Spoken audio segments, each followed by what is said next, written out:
Amen. Praise the Lord. Purihin po ang Panginoon. Tayo pong lahat ay manalangin.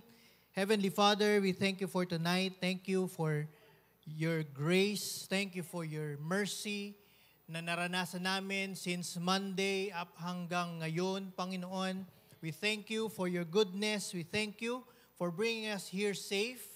We thank you, O God, for the strength na patuloy naming nararanasan and for your favor sa buhay namin. At sa oras pong ito, Panginoon, we humbly ask that you may speak to us through the word na amin pong pag-aaralan sa gabi pong ito. And we pray, O God, that may your Spirit allow us or help us to understand yung iyo pong sasabihin sa gabi pong ito, Panginoon. And hindi lamang po namin ito maintindihan, ito po'y aming maisabuhay. Maraming salamat po, Panginoon. Ako po na yung gagamitin. O God, cover me with your most precious blood. Tago mo po ko sa iyong likuran. Ikaw lamang ang maparangalan, Panginoon. Salamat po, O God. We entrust everything to you. We believe that you are currently moving in our midst sa oras pong ito. Salamat po. Purihin ka in Jesus' name we pray. Amen. Amen. Sige po, tayo pong lahat ay makakaupo. Purihin po ang Panginoon. First of all, I want to thank God for this opportunity. Amen. Praise the Lord. Salamat po sa Panginoon for allowing me to share His Word sa akin pong mga kapatid, sa inyo pong lahat na nandito. And thank you din po sa atin pong senior pastors, Pastor Buddy Bus Ramos and Pastor Ruth. Palakpakan nga po natin ating mga pastor. Yan. Salamat po sa inyong buhay. Ayan. And I want to honor din po yung aking asawa, my wife, Maricar. I honor her. And kasama ko siya papunta dito. Galing po kaming BGC. Thank you for everything that you do. Ayan. I love you, my wife. Tingin ka naman dyan. Ayan. Ayan. So, again, I am Brother J.M. Mercado, part po ng ating pong finance department. And part po ng ating pong leadership. At sa oras pong ito, tayo pong lahat ay mag-aral ng salita ng Diyos. Luke chapter 8, verse 1 to 3. New Living Translation po ang aking babasahin.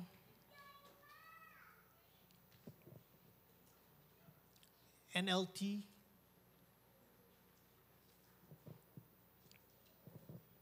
Ayan. Soon after, verse 1, Luke chapter 8, verse 1 to 3. Soon afterward, Jesus began a tour of the nearby towns and villages, preaching and announcing the good news about the kingdom of God. He took his 12 disciples with him, along with some women he had healed and from whom he had cast out evil spirits.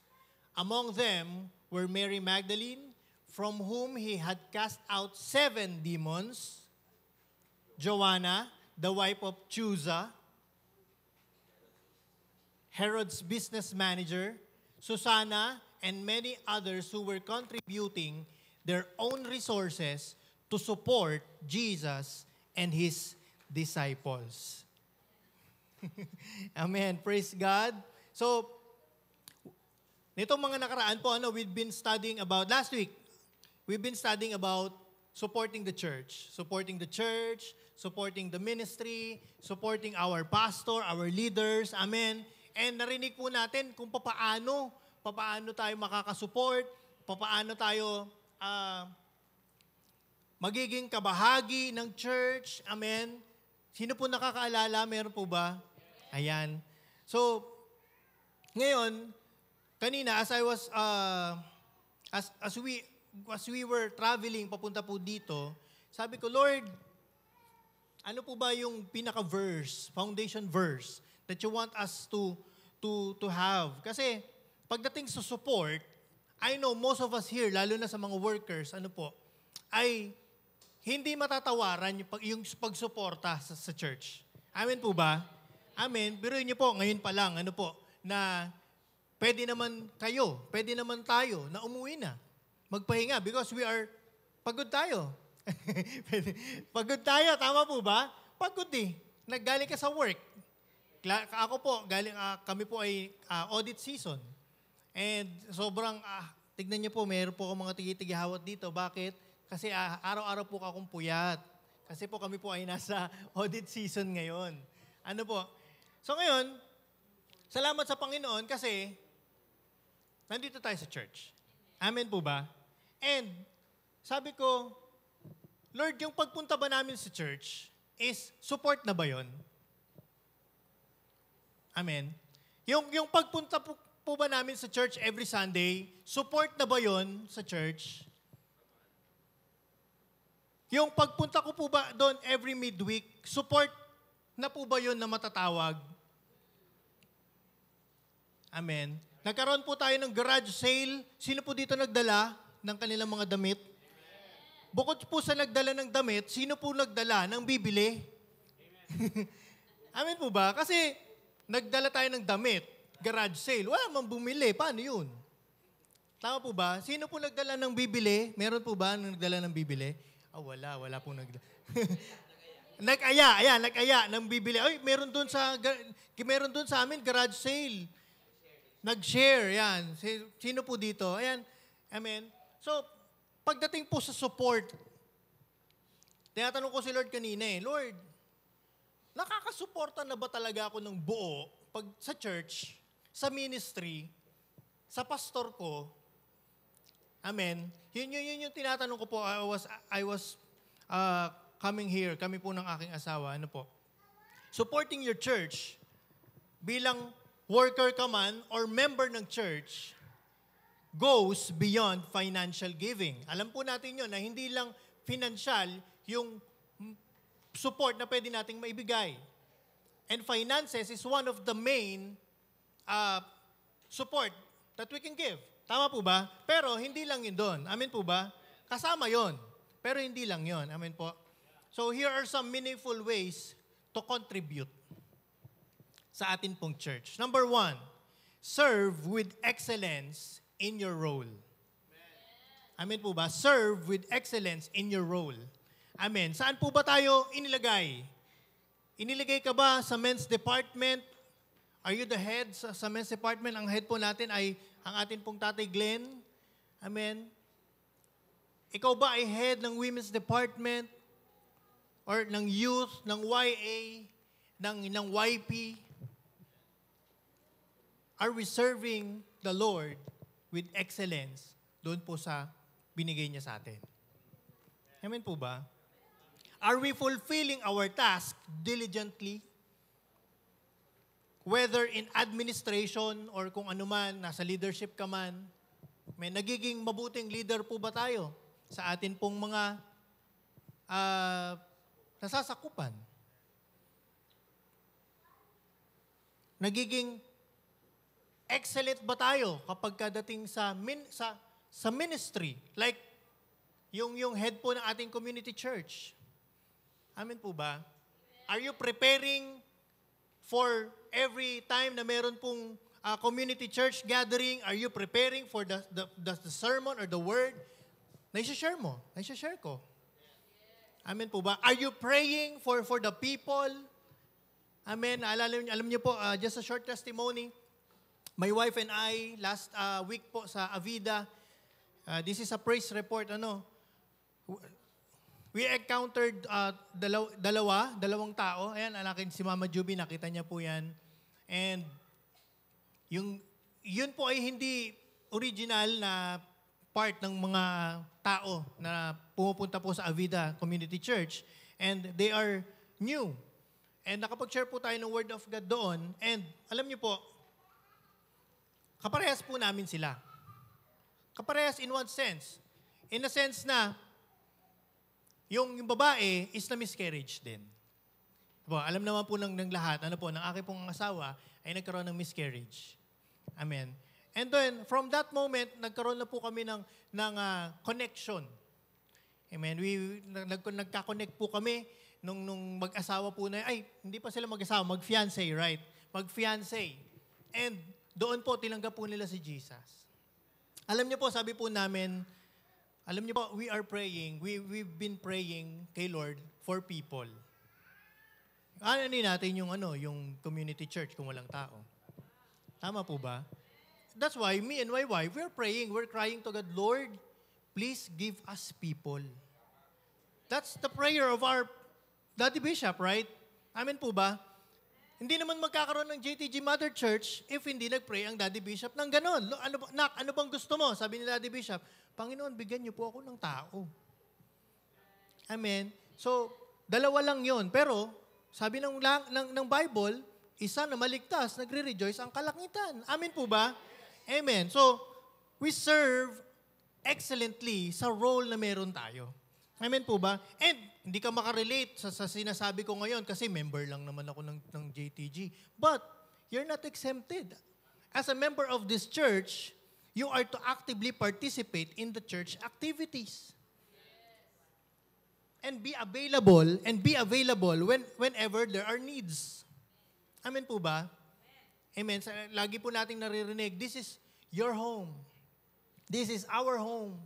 Amen. And if we treat this really our home, we are proactive as a member and as a worker. Dito po. Amen po ba? Colossians chapter 3 verse 23, whatever you do, work at it with all your heart as working for the Lord, not for human masters. Amen po. Pangalawa, be committed in prayer. Amen. Lagi po nating naririnig to. Be committed in prayer. Who among here ang nagpe-pray pa yung meron talagang set aside the time to pray? Amen. Praise God. If patuloy po natin yan ginagawa. Because we love the Lord. Amen po ba? Pero, ito naman yung kasunod. Sino naman dito yung committed na ipag-pray ang ating po mga pastor? Kasi, pwede tayong meron tayong allotment ng time. Halimbawa, 5 a.m. Pray ka. Worship ka kay Lord. And then, ang pinagpe-pray natin is yung atin pong personal needs. And that's understandable. Hindi ko po sinasabing mali yun. That's understandable. Amen? But, naalala ko po, nung anniversary, if you remember, all the leadership were being prayed by ng National Council. Amen. Kung naalala niyo po yun, kung nandito po kayo. Si Pastor Ravi, di ko malilimutan yung sinabi niya. Sabi niya, kung ano yung desire ng pastor namin, yun yung pinapanalangin namin na mangyari. Sabi niya, hindi kami nagpe-pray na ng pangangailangan namin. Ang pinagpe-pray namin, yung pangangailangan ng church, ng pastor namin. Sabi niya pa nga, nagkaroon kami ng bahay. Kasi dinisire namin na magkabahay itong Mother Church. Kami yung inuna ni Lord. Amen po. Yun yung prayer po niya. And one of the best na pwede nating isuporta po sa church, isa po sa pwede natin is be committed in prayer, in praying for our pastors, be committed in praying for our vision. Amen? Alam po ba natin yung vision? Lord, pinapipray ko po yung vision. Sana po mangyari. Pero yung specific, di ba nilatag ni Pastor Bus, lahat ng vision na meron tayo? Amen po ba? Yung vision na merong Zumba para sa mga nanay. Every month. Every week nga po yun, di ba po, Pastor? Twice a week.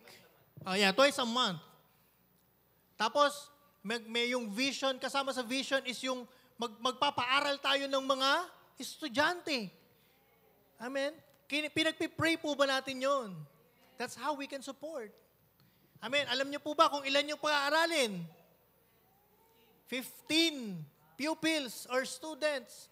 3 sa elementary, 3 sa high school, junior high, and senior high, tig-3 yon. Saan pa? Sa college. Amen po.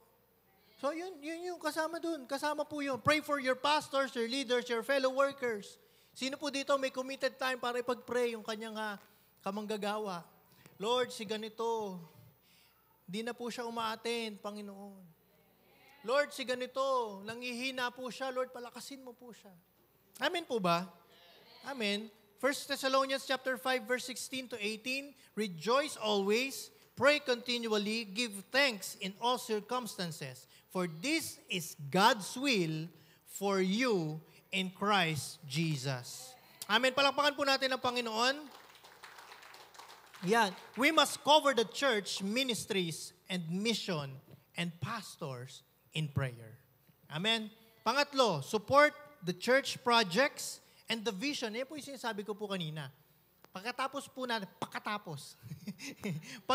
po nating ay pag-pray, yung vision, yung mga, yung mission ng atin pong iglesia, mag-support po tayo. Amen. Lapit po tayo sa mga leaders. Amen. Take an active role in executing and promoting church initiatives. Maging proactive po tayo kapag meron pong vision. Kaya tuwan-tuwa po ako nung may Zumba tayo. Lahat po ng mga nanay nandito, pati po yung tatay. That's one of being proactive.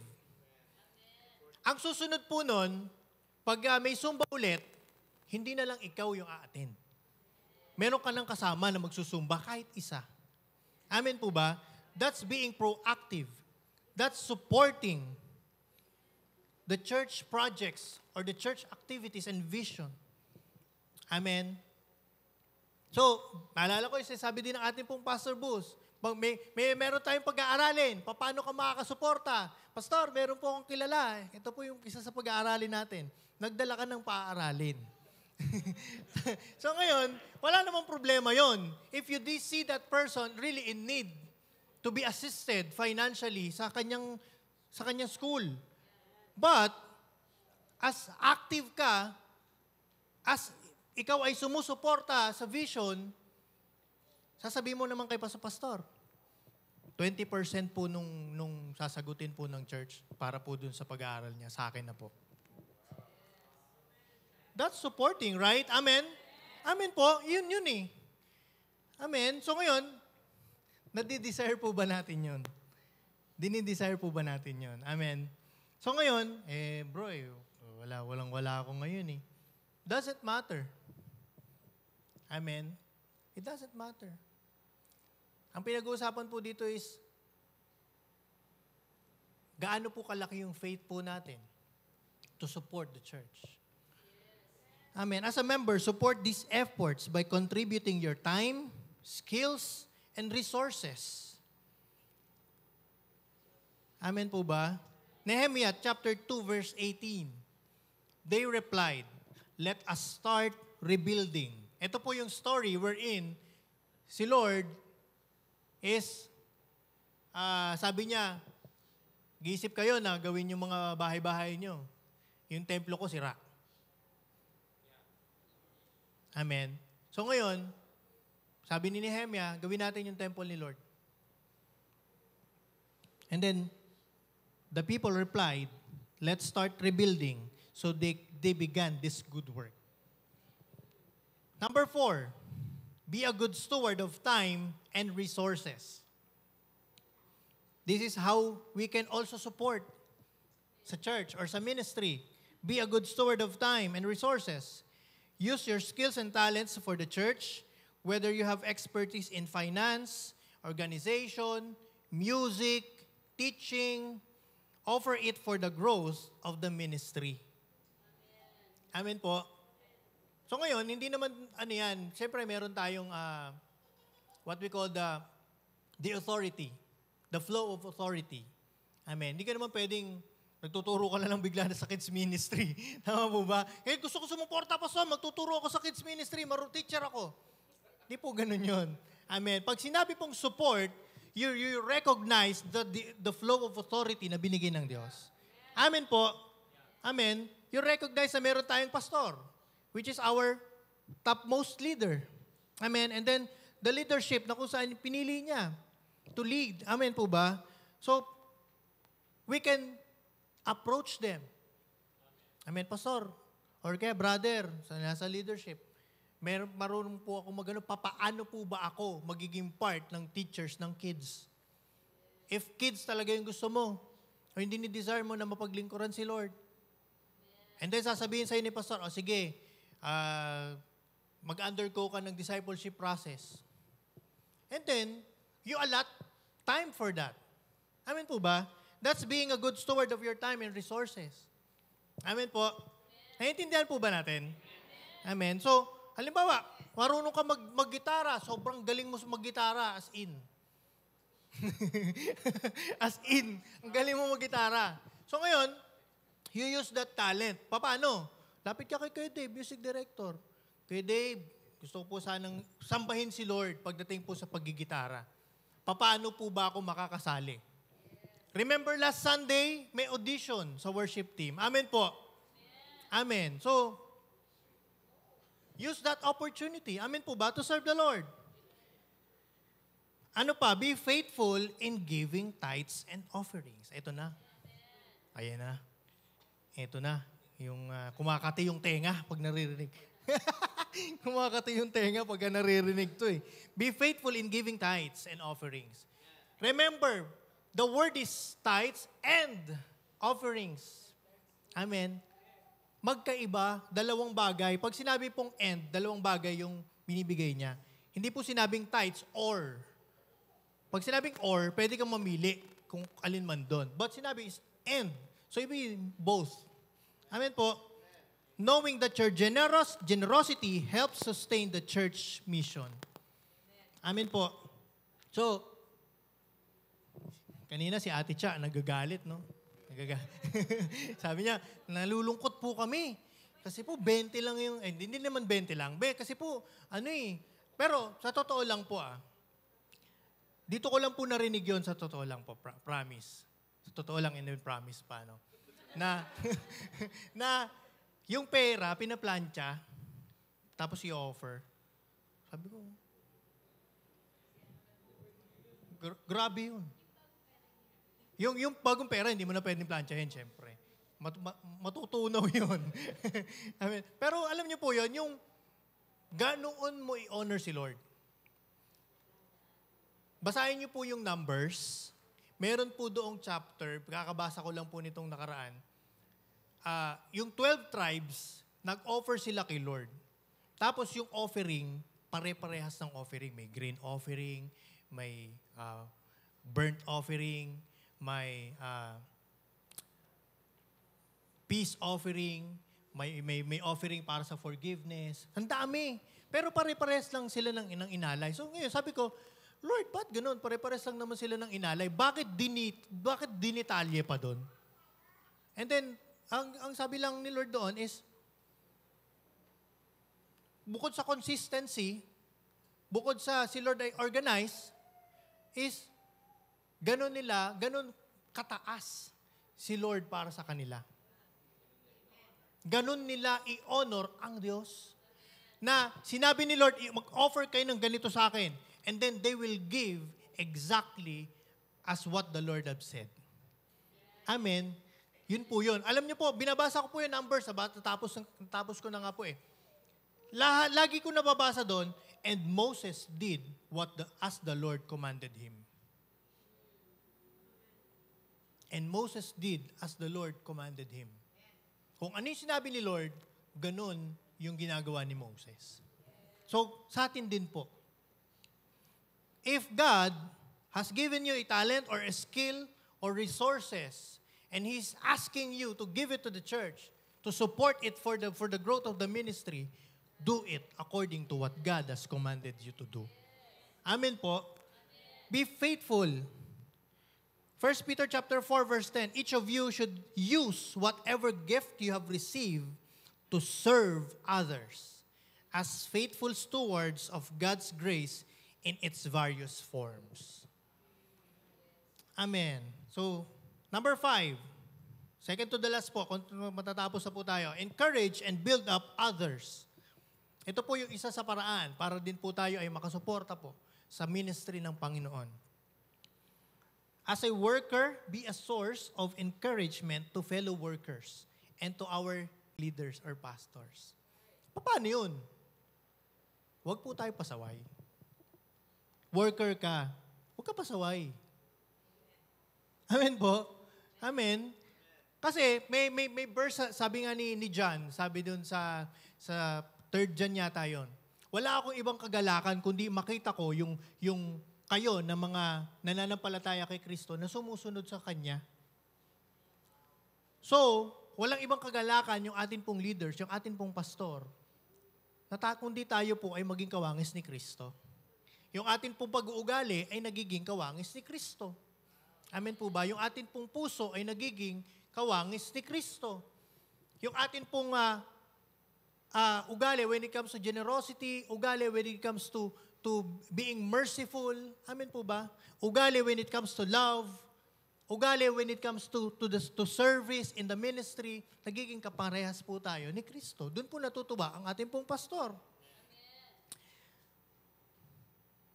Doon po tayo magiging encouragement. Amen. Naalala ko po, Pastor Steve, nag-start siya, nung preaching niya, nag-start siya, madaling makimorn.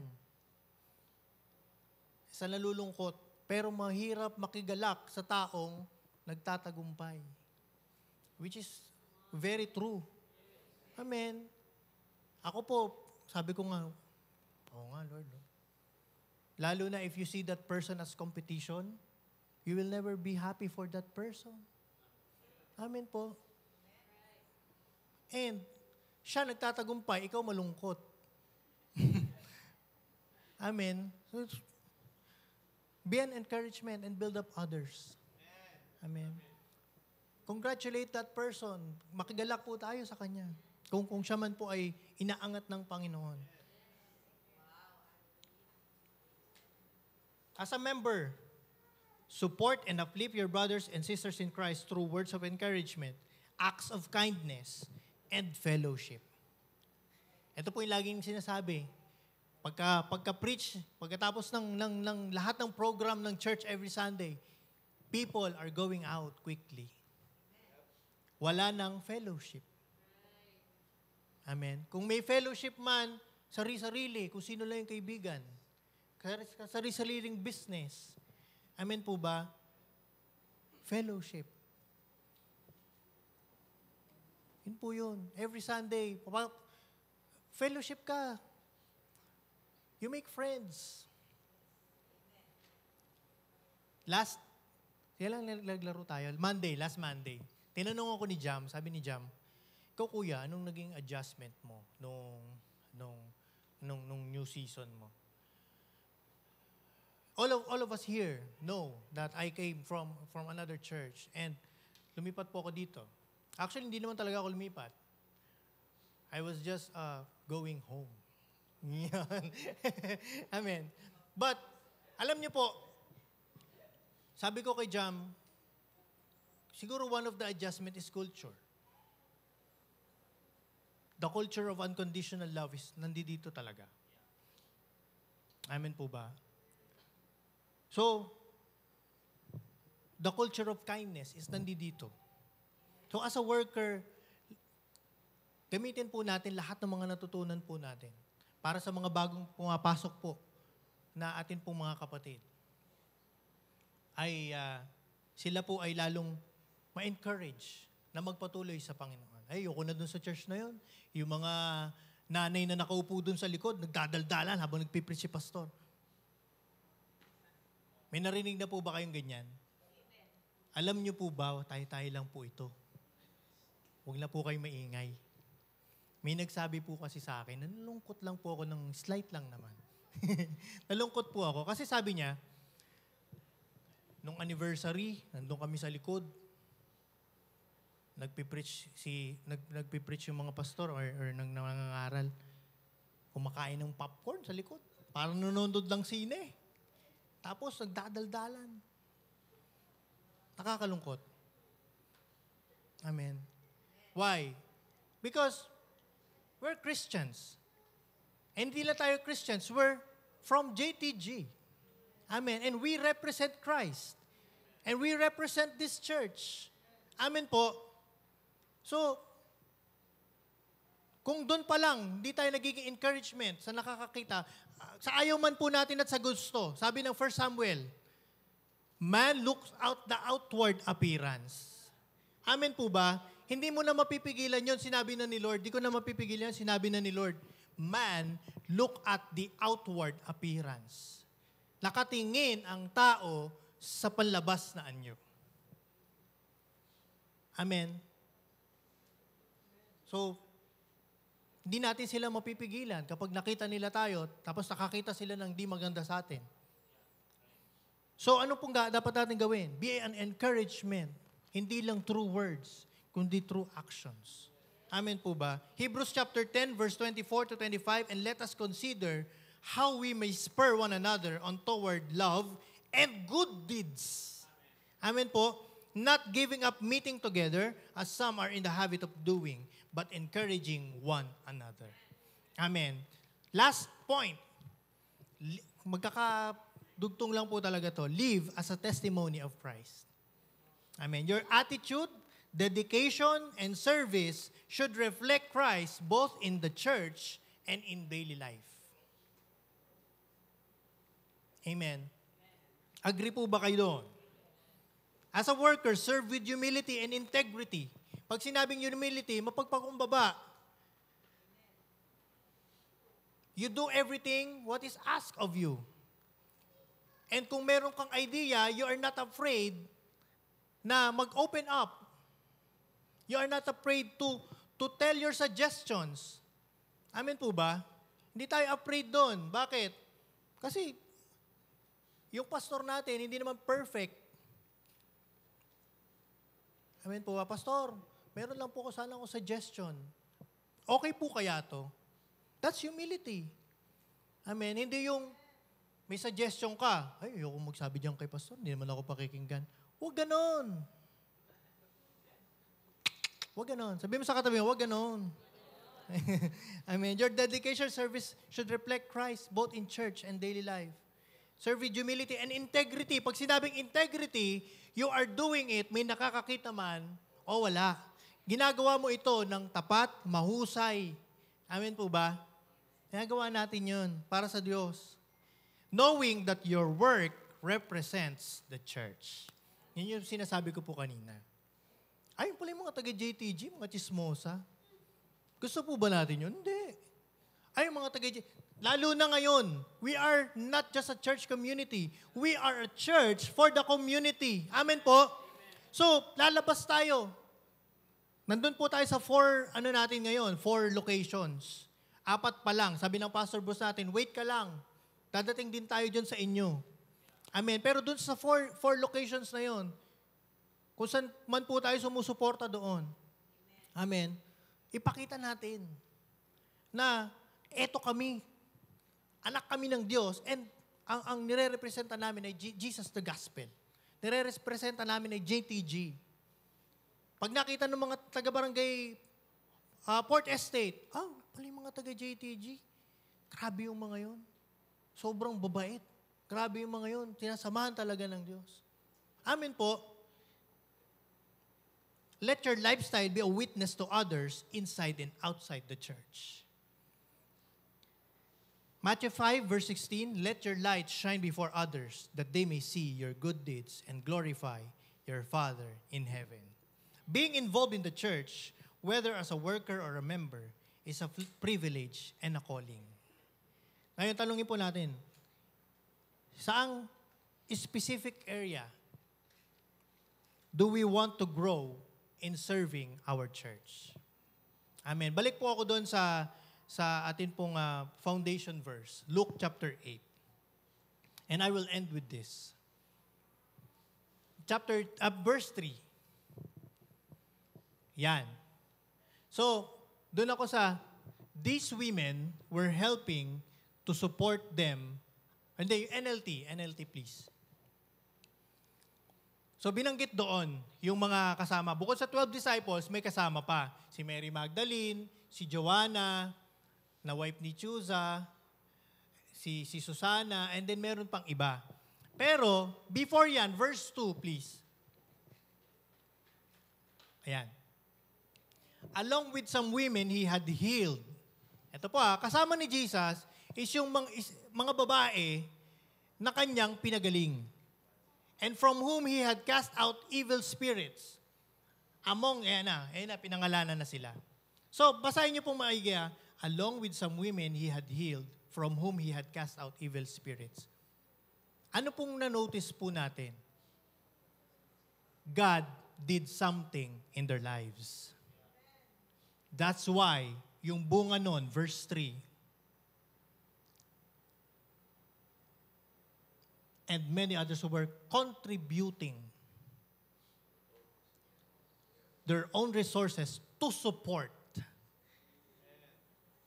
Amen. Who among here may ginawa ang Diyos sa buhay mo? Amen. Hindi pa ba yun sapat to support the church where He has placed you? Amen po ba? Amen. Diyan po ako na kanina, sabi ko, oo nga, no? Pinagaling ako ng Diyos, minahal ako ng Diyos, kahit di ako kamahal-mahal. Amen po ba? Pinatawad ako ng Diyos, kahit yung kasalanan ko is matindi. Amen po ba? Kagaya ng mga yan, they were chained. They were possessed by demons. And when Jesus did, healed them, freed them, ayan na yung response nila. They contributed even their own resources just to support Jesus and His disciples. Amen po. Napakaganda. Kung isipin lang po natin, ano ba yung ginawa ng Diyos sa akin? And from that, I will give honor God. I will give honor and glory to God bilang pasasalamat ko sa Kanya. Amen po. Napakaganda. Palakpakan po natin ang Panginoon. And to God be all the glory po. Tayo pong lahat ay tumayo at manalangin. Hallelujah, Jesus. Oh, we glorify your name.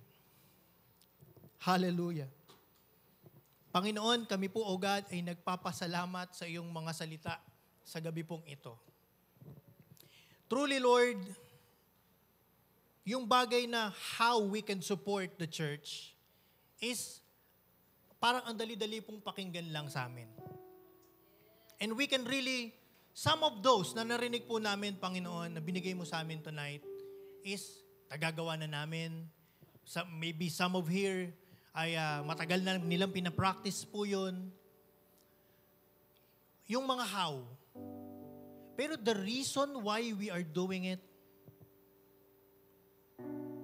it is because, Lord, you have done great things sa buhay po namin, Panginoon.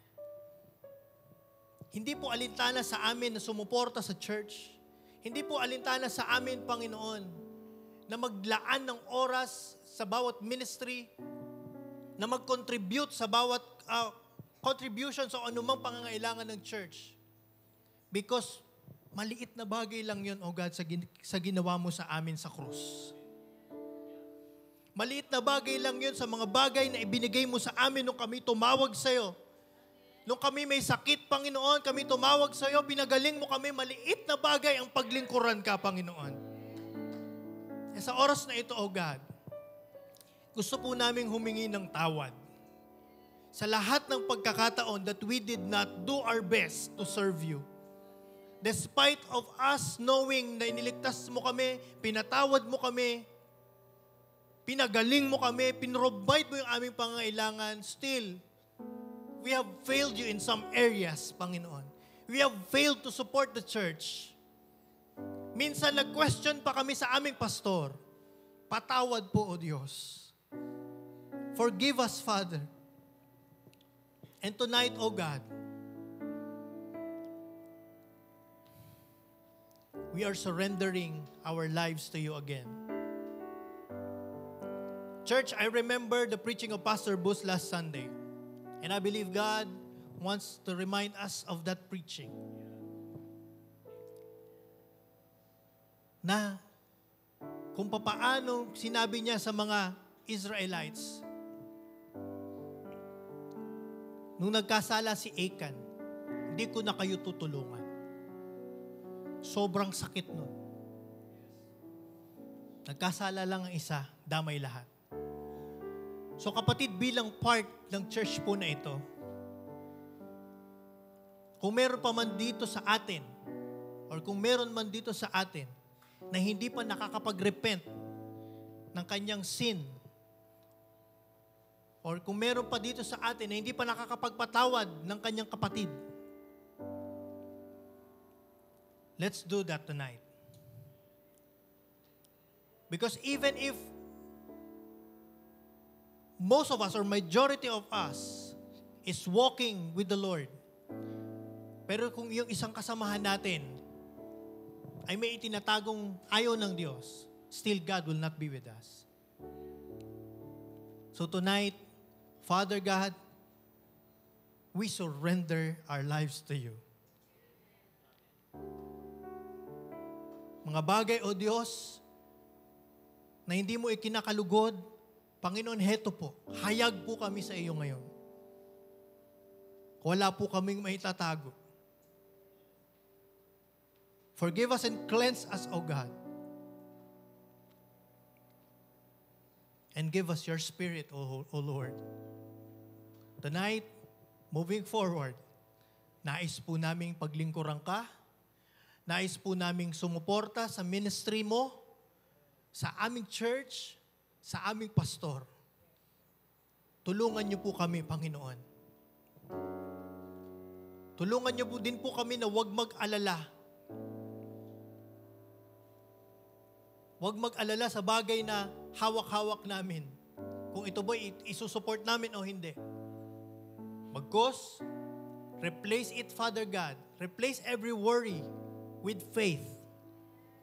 Replace every worry in us, O God, with faith that we're gonna allow you, O God, to use every resources that we have just to please you and just to support the church na kung saan mo kami nilagay. Maraming salamat po, Panginoon. And tonight, we pray that you may continue to help us apply your words na narinig po namin. Salamat po dahil may pastor kami. Many congregations right now or sa iba't ibang sulok ng mundo or ng Pilipinas, walang pastor. Salamat dahil meron po kaming pastor. Not just a pastor from somebody else's heart, but a pastor from your heart. We pray, help us to support him, to support them. Help us to see the need. Yung need, Panginoon, ng aming pong pastor. Tulungan mo kami na makasupport doon sa bagay na yun. And we pray for the vision you have given them. Show us saan po kami pwedeng maging bahagi. Show us saan po kami pwedeng makagaan. Saan po kami pwedeng makapag-ambag o makapagbigay, O God, para sa lalong ikalalago ng iglesia pong ito. Maraming salamat po, O God. Lord, hindi na kami mag-aalala sa kung kami ba'y pagpapalain mo o hindi. Dahil alam naman namin, O God, na when we surrender our lives to you, we will be blessed. Church, that's what God wants you to hear right now. That if you will fully support the church, our pastors, the ministry, your life will be blessed. Your life will be blessed. Salamat po, Panginoon. Ikaw ang patuloy at palaging maluwalhati sa aming mga buhay. Purihin ka, sambahin ka, O Diyos. Pagpalain mo ang lahat ng naririto. Pagpalain mo ang aming pastor. Pagpalain mo, O God, ang leadership ng church pong ito. Pagpalain mo ang lahat ng volunteers and workers and all the members of JTG Mother Church. At patuloy mo kaming gawin, O God, na kawangis ni Kristo. So that the vision that we are not just a church community, but a church for the community may be fulfilled. At ang iyong pangalan ang maitataas palagi. Salamat po. Purihin ka, O Diyos. Ito po ay aming samot dalangin. May pananampalataya at pasasalamat. Sa pangalan ng Ama at ng Anak at ng Banal na Espiritu Santo, sa pangalan ng Panginoong Hesus, ito ay aming dalangin. Ang lahat ay magsabi ng Amen. Amen. Praise the Lord. Amen. Babalik natin ang papuri sa Panginoon. At pagtapos natin magbalik, lahat na gusto magbigay ng mission offerings, you should give. Alright? Re-remind ko lamang po, napakaganda bago natin balik ang papuri sa Panginoon. Lalo na sa mga leaders, even those who are watching online. If you're a leader, be early in the church. That's one of the commitment, how to support the church. Kung 7:30 tayo nag-start, 6:45 andito ka na. 6:30 kung kaya mo, nandito ka na. Bakit? Without fellowship, your spirit dies. Kasi nawawala yung connection mo in the church. Kaya yung nagmamadali umuwi, yung late na dumating, pakiramdam niya tuwing darating siya ng church, parang wala naman akong ano dun eh. Parang pumunta lang ako dun, wala naman may pakialam. Bakit? Ayaw mo makapag-fellowship. Ang fellowship natin, una si Jesus ang pinag-uusapan. Pangalawa, nagkakamustahan tayo. No? Hindi business ang pinag-uusapan, hindi kung ano man bagay. Kaya, detach ka sa church. One way to support the church, your brothers and sisters in Christ, and your pastors, have fellowship. Agahan mo, at huwag ka nagmamadali umuwi. Alright? Although, alam niyo po mapakabilis ng service natin kumpara sa lahat ng service sa buong alam kong church. Tapos yung iba ayaw pa makapag-fellowship. Kasi po bakit? Gusto ko pong sabihin sa inyo ito, no? Para maging malinaw at maayos sa ating lahat. Kung ayaw nyo rin naman makipag-fellowship sa church, huwag niyong pagurin yung kaluluwa nyo. Hanap kayo ng church. Doon nakikipag-fellowship kayo. At least, malakas ang kaluluwa mo doon. Pero kung tingin mo dito ka tinawag ng Diyos, have fellowship. Amen? Sige po, balik natin ng papuri sa Panginoon. Pagpalain ng Diyos ang ginamit niya ngayong gabi. Mula sa oras na ito at sa lahat ng gagawin natin pagsuporta, pagpapala na ipagkakaloob at kagalingan na ipagkakaloob sa atin ng Diyos. Siya lang ang maitaas. Repeat after me. Let's say, all glory, all honor, all power, all praise, all worship, all blessing, and all thanksgiving belongs to Jesus Christ. Hallelujah. Praise the Lord. God bless you po. Let us give our mission offering din po.